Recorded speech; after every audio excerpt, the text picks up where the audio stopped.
Great, beautiful risings, family. Great, beautiful risings. I am coming because the work comes first, right? So I am doing our shadow work run through today from Niagara Falls. I am at a conference that I am speaking at. But like I said, the work comes first. So we're going to do this work and then we're going to go on about our day, okay?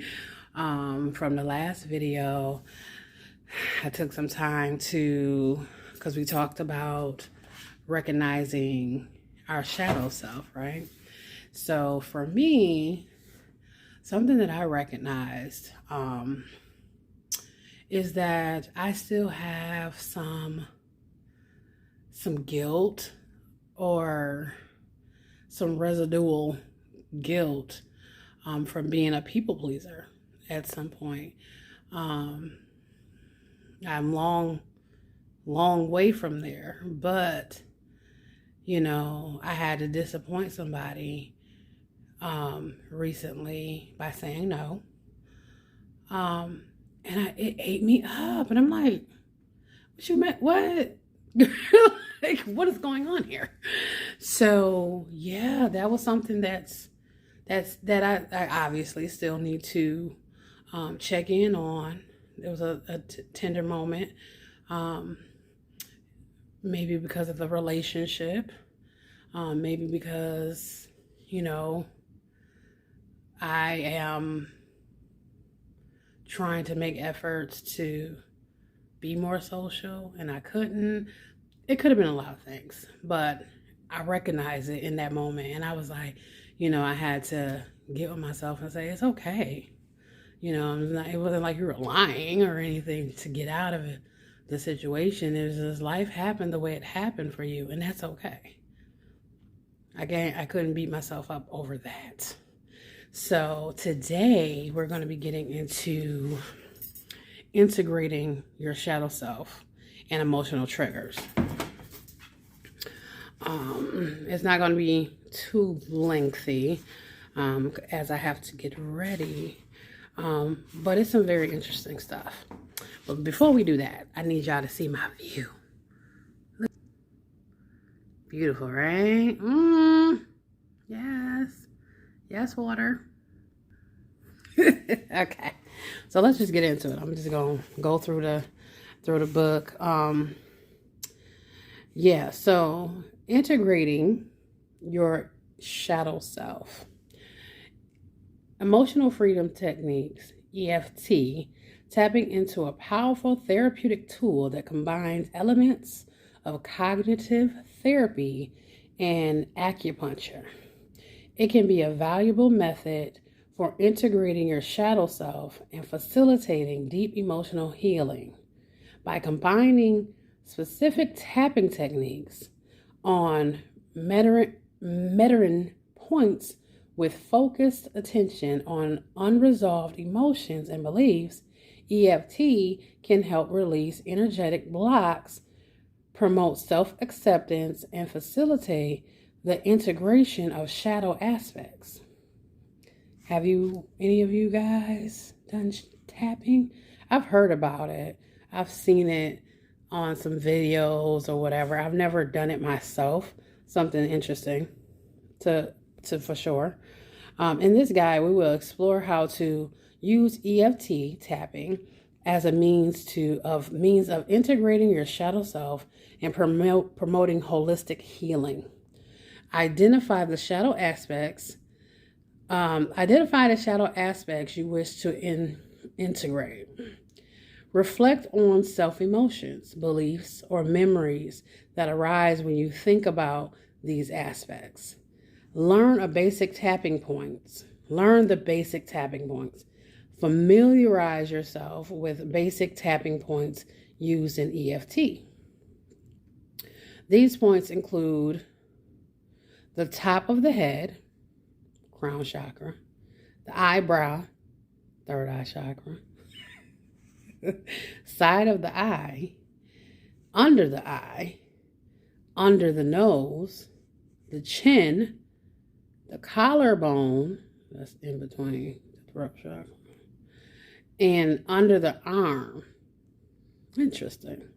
Gently tap each point with 2 or 3 fingers while repeating a relevant statement or focusing on associated emotion. Another technique is to use inner child affirmations. Okay, this is a big one. Craft affirmations that specifically address the shadows you have identified. Affirmations should be positive, present tense statements that reflect self-acceptance, healing, and integration. Ongoing awareness is a powerful tool for integrating shadows and promoting personal growth by becoming a butterfly net for your triggers and negative thoughts. You can effectively engage in the process of identifying, understanding, and integrating your shadows. This practice cultivates self-awareness, empowers you to respond consciously, and opens the door to transformation and healing. That is very interesting. Very interesting. I'm definitely going to try that out. Because you got to use all your tools in your tools belt, right? Everything, everything doesn't work for everybody. And this might be a method that works for somebody. Okay. And then we getting into emotional triggers. Okay. Emotional triggers. I want you guys to just what I'm reading here. Emotional triggers, right? Shame. They have shame. They have guilt, anger, sadness. Hold on, let me see. Let me turn the page. And then we have, what we got here? Embarrassment, jealousy, regret, and fear. That's the big one. Freaking fear. The journey of self-discovery requires a willingness to explore the depths of your shadows and the heights of your potentials. Catch that T, y'all. I'm going to read that again. Let me bring that thing closer. The journey to self-discovery requires the willingness to explore the depths of our shadows and the heights of our potential. Another message. Unless we do conscious work on it, the shadow is almost always projected. That is, it is neatly laid on someone or something else, so we do not have to take responsibility for it. If you don't catch that goddamn okay, catch it. You don't deal with it, you gonna heal from it, you gonna spill that shit on somebody else, and we ain't doing that. So, in terms of emotional triggers, I'm not gonna read all these. Yes, I am. I'm lying. I'm gonna read them. I'm gonna just have you, okay? Here we go. Shame. Shame is an intense emotion that arises when you believe that there's something fundamentally wrong with who you are.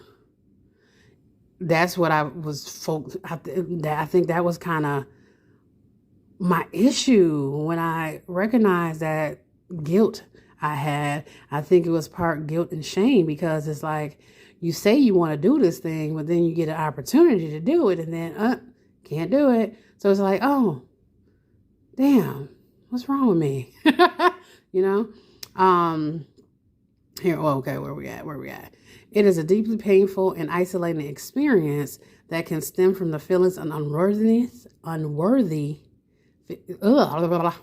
that can stem from feeling unworthy, inadequate, or humiliated. Shame can manifest as a heavy burden that weighs us down, making us feel small and undeserving of love and acceptance. It often arises from societal expectations, past traumas, or internalized beliefs. Overcoming shame requires compassion, self-acceptance, and a recognition of our inherited worthiness as human beings. Guilt arises when we believe we have done something wrong or violated our own moral code. Yep, that was me the other day. It's a form of self-condemnation and blame mixed with a sense of regret. Guilt can be constructive emotion, because it reveals our values and helps you learn from mistakes. It signals a need for accountability and encourages us to make amends and change our behavior. Now, emotional trigger. I know some people who are triggered that their emotion quite literally is anger. Like one of my children, I know when she is triggered by something, she is very angry and snappy and rude. And I'm like, girl, what's wrong with you? You know what I'm saying? I know y'all have met somebody like that.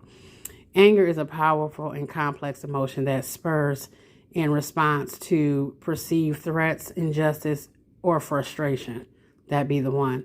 It can range from mild to intense and can manifest as a physical and emotional response. Anger is a natural and valid emotion that reveals a need for change or boundaries. Uncontrolled or excessive anger can lead to destructive behavior and harm to oneself and others.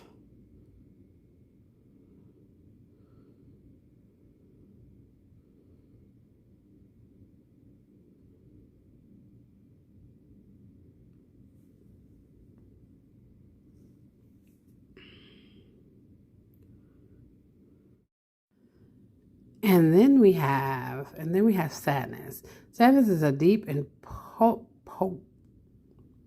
poignant emotion that arises in response to loss, disappointment, unfulfillment, desires. Sadness can be triggered by a variety of experiences, such as the loss of a loved one, the end of a relationship, and an unmet expectation. It is a natural and necessary part of the human experience. Now that is something that I know very well because, I am still grieving the loss of my mother. I think it'll be 2 years in December 7th. I lost her December 7th, 21. And it'll be 2 years. And, I can't say it gets better. I think I get better with it because that's a loss that, the loss of your mom is a big deal. And it changes the trajectory of your life. Especially for me, my mom was a big part of my life. But she was also a big part of my traumatic childhood experiences. And we worked through so much of that. And our relationship was so great towards the end that it was just like, damn, like I couldn't get more of the healthy relationship. So sadness definitely comes because I feel like we didn't get our greatest moments.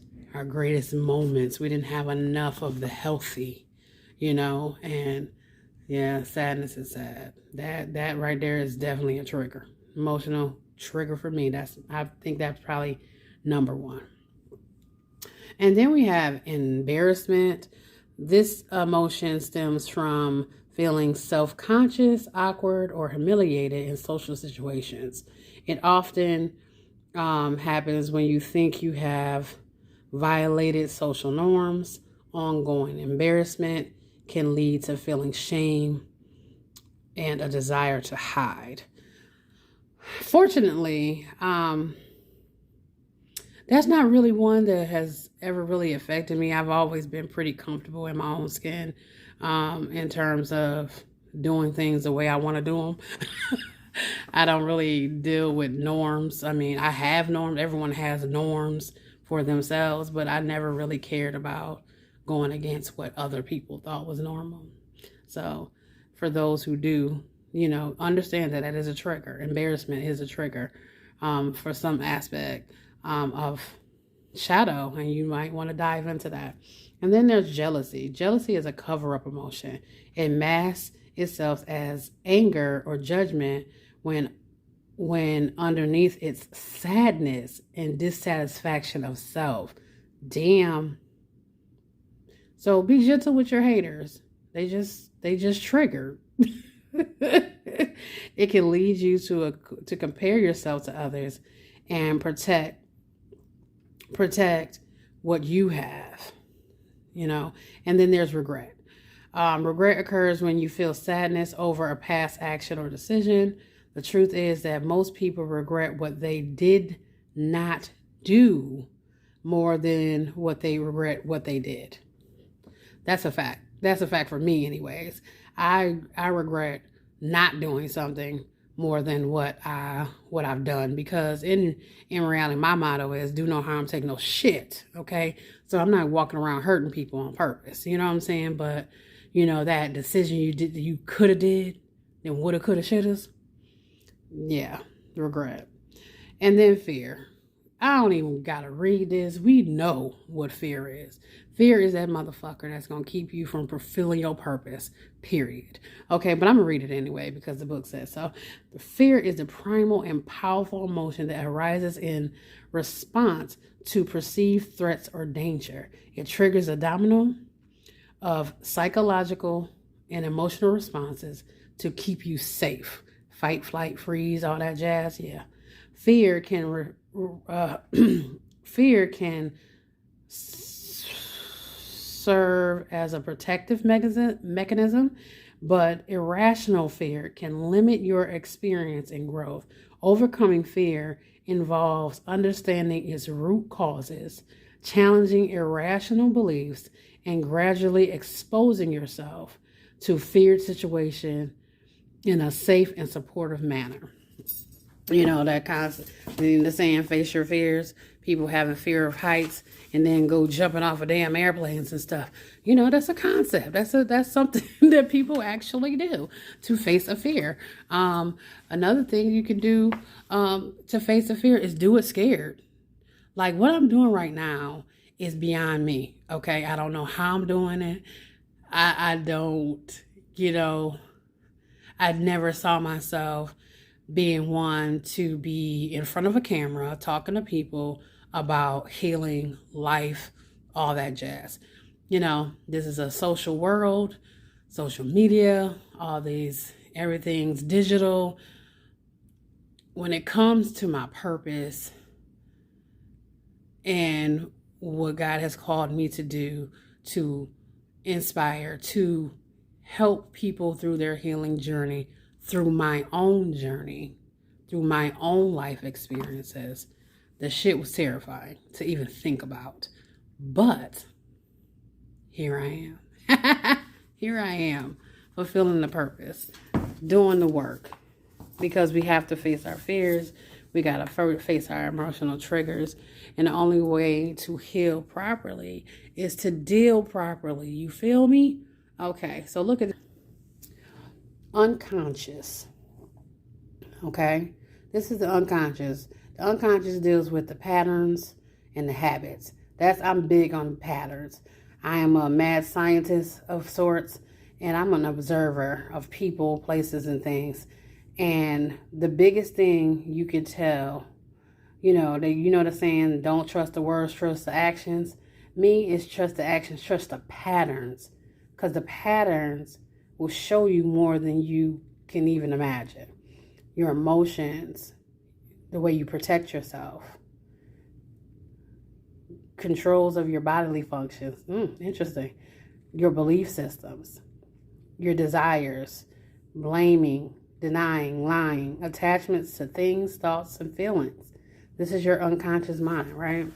And then your conscious mind is logic. It filters, analytical. It's about movement, decision making, short-term memory, willpower, critical thinking. That's when you do the deep dive, you know?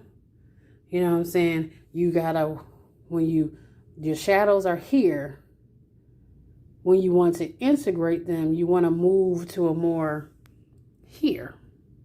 I think that's what they're saying here. Okay. Okay, so we're going to stop there because that was a lot to digest. What I would like to see or hear about are your emotional triggers, what you're working on, some aspects of yourself that you need to deal with and acknowledge, moving from that unconscious mind to the conscious mind. For me, currently, I'm still working through the concept of fear, sadness, and a little bit of guilt and shame. Those are some aspects of myself that I'm still working on as of recently, you know, and I try to self-evaluate myself quite often. But, you know, those are some things that have come up recently. And I need to do a deeper dive into what that is and why that is.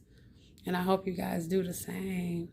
But that's it for today. Catch this shadow work, baby. And I hope you guys have a great day. And I'll catch you next week.